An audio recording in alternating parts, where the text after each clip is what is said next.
Hello, in front of me I've got Google Pixel 10. In this video I'll show you how to fix auto brightness not working.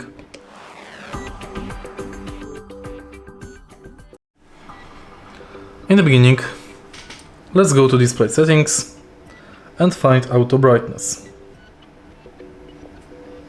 In this case, it's adaptive brightness.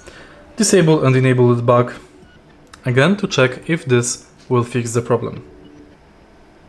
If it didn't, clean ambient light sensor near front camera.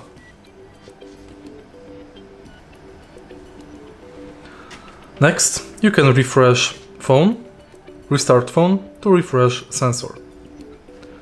In the end, if this didn't help, check for software updates in system settings.